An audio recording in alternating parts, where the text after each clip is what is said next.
conferencia, que es don Jaime García Legada, secretario general de FAES, economista. En fin, no vamos a decir más porque yo creo que el currículum de él es tan largo que me comería toda la conferencia y entonces no podría hablar. Entonces, con todo el cariño del mundo, pues dejamos que exponga todas las medidas y todo lo que usted crea conveniente.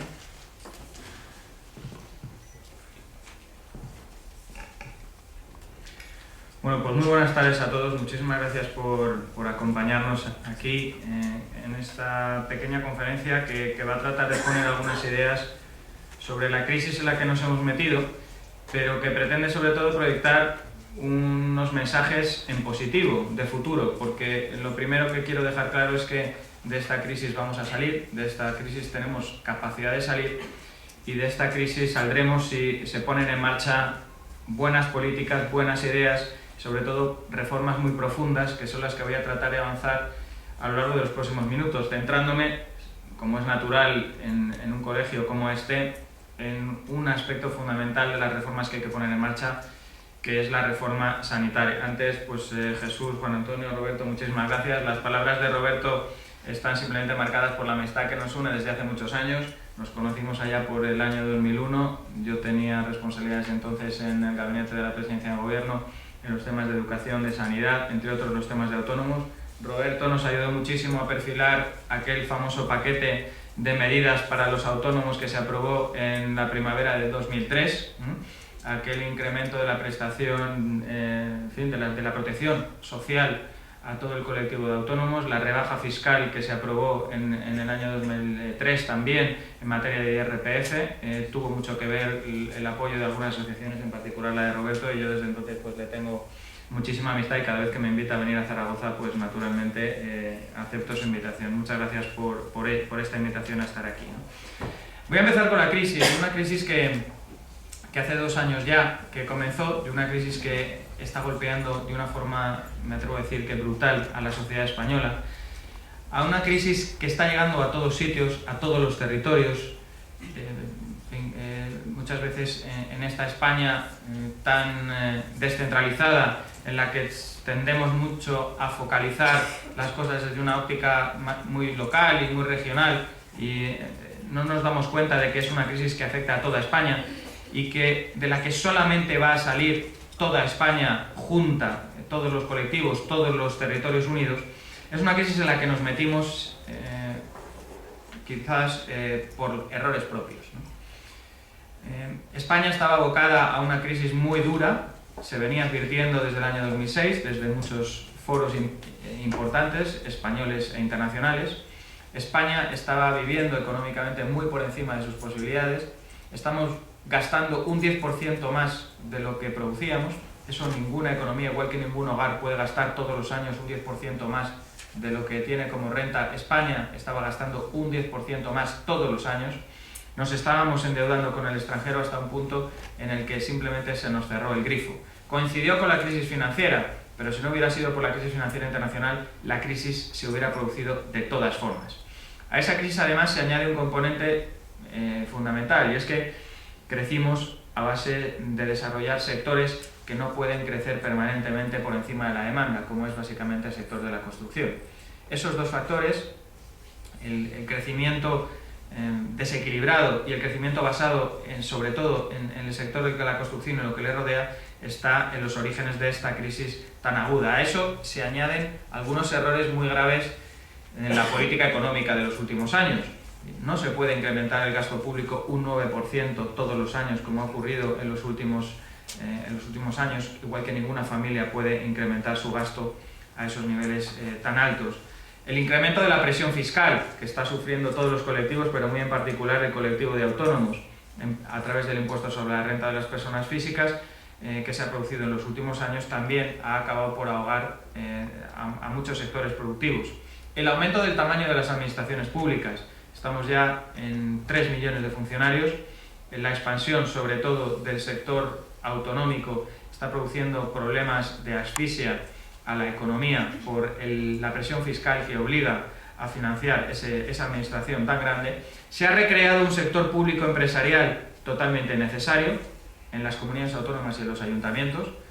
Afortunadamente, en los años 90 lo que hicimos fue poner en marcha un programa de privatizaciones que llevó a empresas como Endesa, empresas como Telefónica, Repsol, la parte de Argentaria, del BBVA, a manos privadas. Eso fue muy bueno para la economía española. Las comunidades autónomas de todos los signos políticos, los ayuntamientos de todos los signos políticos han recreado grandes grupos empresariales que están asfixiando a la economía privada, y eso hay que tenerlo en cuenta. Nos hemos encargado también entre todos de segmentar el mercado español. Tenemos 17 mercados distintos, cada uno con sus normas, cada uno con sus regulaciones, que obligan a muchas empresas a tener su despacho de abogados en cada comunidad autónoma para poder operar, y eso es algo que España, con 45 millones de habitantes, no se puede permitir en esta economía global. Ha habido también retrocesos en materia de reformas. Hemos retrocedido en materia de reforma laboral, hemos retrocedido en materia de política energética, hemos retrocedido en materia de educación, con un deterioro muy fuerte de nuestra calidad en el sistema educativo.